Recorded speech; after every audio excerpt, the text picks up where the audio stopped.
Mississippi with you. You mentioned quarterbacks. You said this is what we should have led the show with today, and I honestly don't disagree with you. I just felt a Damar Hamlin update was topical and made sense there. We got quarterback stuff to talk about everywhere in Mississippi. Let's start in Oxford.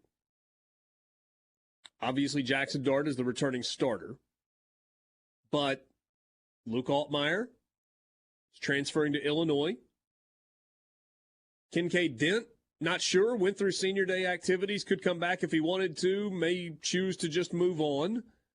Ole Miss desperately needs at least one more scholarship quarterback, maybe two, in terms of filling out that room.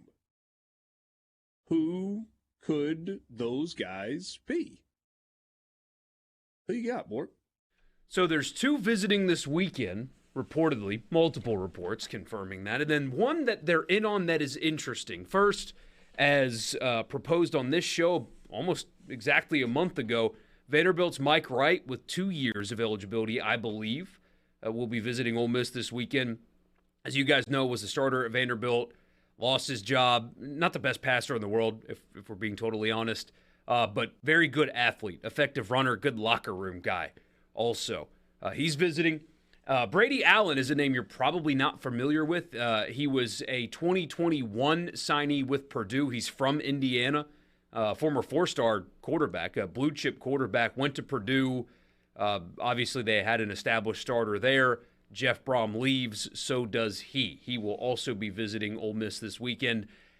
So those seem more real because they're actually taking visits than Spencer Sanders. But reportedly, Ole Miss has been recruiting him, and they are in on him to some degree.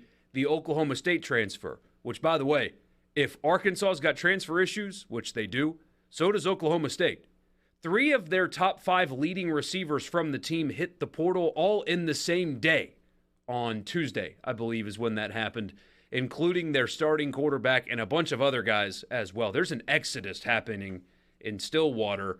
And that was a team, Borky, that was 8th in the country when they went to TCU and lost in double overtime, and then it just kind of spun out of control for them the rest of the way. Wheels fell off, and then now a bunch of dudes are leaving. Something's up there. But either way, Sanders has 1 year of eligibility left.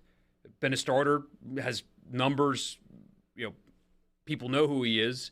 I watched him play a lot. This year in 10 games, he threw for a little over 2,600 yards, 17 touchdowns, 9 picks, completed 57%. Yeah, so what makes him interesting? There's so much to unpack here. We don't have time in this segment. We can keep going on this, but all 3 are different. Mike Wright is obvious, not going to start. Not a capable passer, but would be a body, a capable one, and would have 2 years of eligibility left, if I understand it correctly. From his perspective, if he doesn't have any better options, you go to Ole Miss for a year, learn under Lane Kiffin, maybe go back in the portal, or if Dart has a good enough year to go to the NFL, maybe you can improve enough to where that's your job. Like, that makes sense from his perspective, right?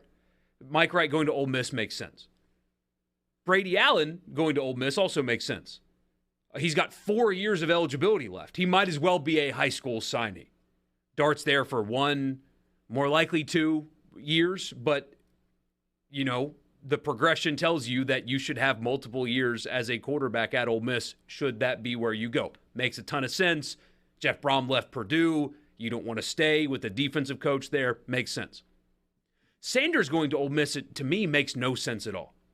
With 1 year of eligibility remaining, I don't think he's better than Jackson Dart. He might think he is. I've watched him play. I don't think he is.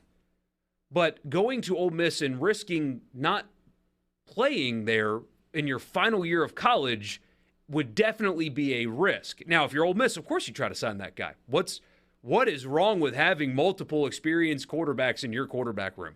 Nothing. I mentioned his numbers from this year for his career.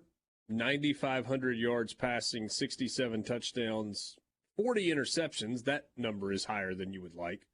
That's a lot of experience. A lot of experience. And some people are like, well, what about Jackson Dart? Like, that would make me mad if I were him. No, then you're not. Just like last year with Altmaier, which he proved the few, maybe one doubter wrong about that. Altmaier wasn't scared of competition. Jackson Dart came in, he competed. Had a chance to win the job, just didn't. If Jackson Dart's afraid of Spencer Sanders, he's not going to win you any meaningful football anyway. It's SEC football. You're going to have to compete for some stuff. Yeah. So if that hurts his feelings, then he's not your guy anyway. So from the Ole Miss perspective, it makes sense. But if you're Spencer Sanders, why on earth would you go to Ole Miss and compete with Jackson Dart, who, again, I think is more talented than he is, when you got 1 year left to do it? It's interesting that he's even considering Ole Miss. Mike Wright in 2020 at Vanderbilt, very limited playing time.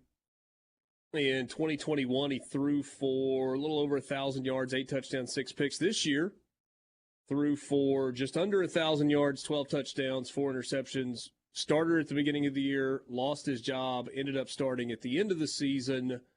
And as you pointed out, Borky, he actually should have 3 years left, right? If he wants them?